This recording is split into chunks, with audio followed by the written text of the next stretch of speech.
the ones where, strangely enough, when he gets to the C sharp major, and these ones with lots of sharps and lots of flats, that seemed to be where he got the most daring.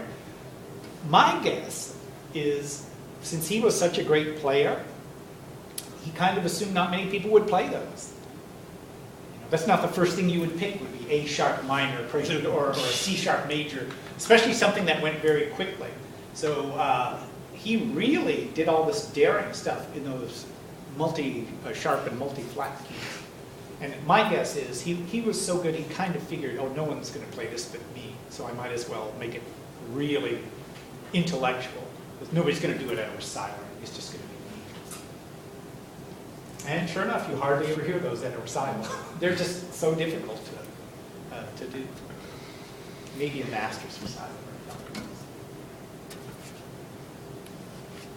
So this is kind of what I was talking about when I said, you know, I looked at Beethoven's Fifth when I was an undergraduate, and again when I was a graduate, and then when I was doctorate, and each time there's like a deeper layer. So this is something you're not going to see the first time you try to analyze something. This is pretty deep.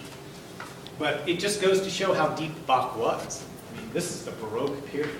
I mean, if Beethoven was doing this, I would go, wow, this is Bach. He died in 1750, so this is 18th century. He was ahead of the game here. So you know the story of Well-Tempered Clavier, that book he put together. The reason he put it together with every single key signature is there was a new tuning system, the Well-Tempered tuning system. So before that, when a keyboard was tuned, you could tune it to any key that you wanted, but you could only go to closely related keys before it started to go out of tune. So if your keyboard were tuned to, say, C, then you could play in C, A minor, and then you could go in F, D minor, and G, and E minor. But if you went one more to A or E flat, it would start to sound out of tune because they were using kind of a nature's tuning, which doesn't lend itself to a chromatic scale. So the well-tempered way of tuning adjusted notes. This was supposed to be here, but it's a little higher. This was supposed to be here, but it's a little lower. And it was a kind of adjusting some of the notes so that you could play in all the keys. So the whole composition was a celebration of the fact that all of these pieces could be played on the same keyboard, which had never been done before. Now, but look at what Bach did with that. Now, keep in mind, this was the first time you could play in all the different keys. So look what Bach did.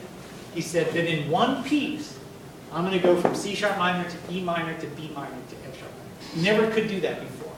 And that was the first thing Bach thought of, was now I can do all this modulation or tonicization. Did they have the keys? Yeah. Did they have all the keys prior to that? No. Just you can't play it. Well, you could, but it would sound out. Or different.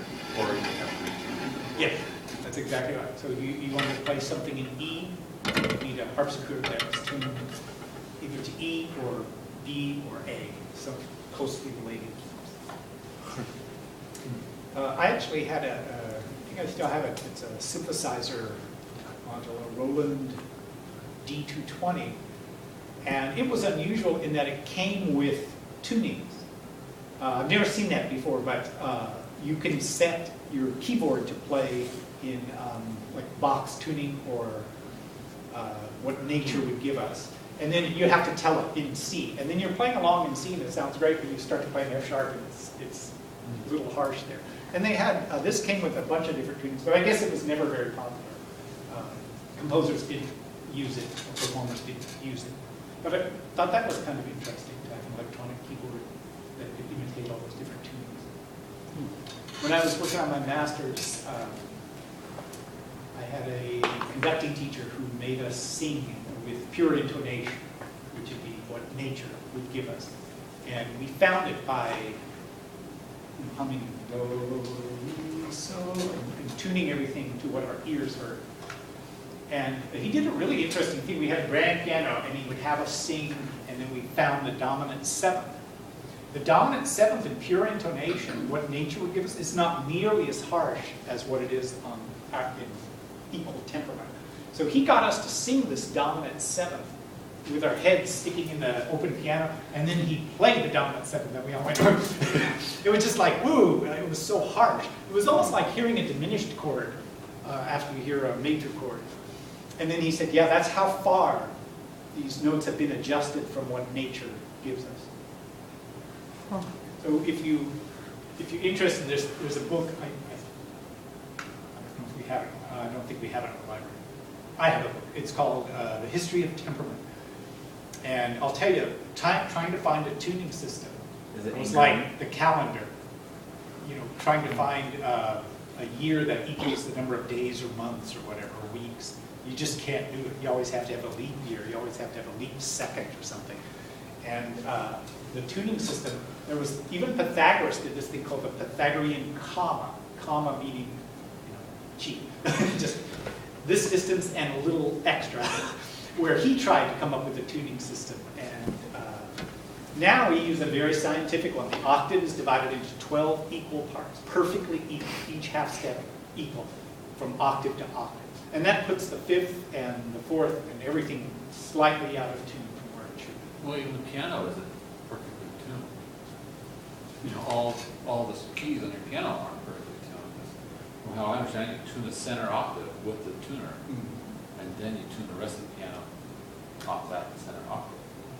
Well, yes, but And the tuning system they use, Right. though, is equidistant. Right. So you could, I mean, if you had somebody with a pretty good ear, you could tune a piano to nature's tuning, as long as you were in C, it sounded great. It's just if you tried to do something in F sharp. Which then you have to turn F sharp to sound great in F sharp.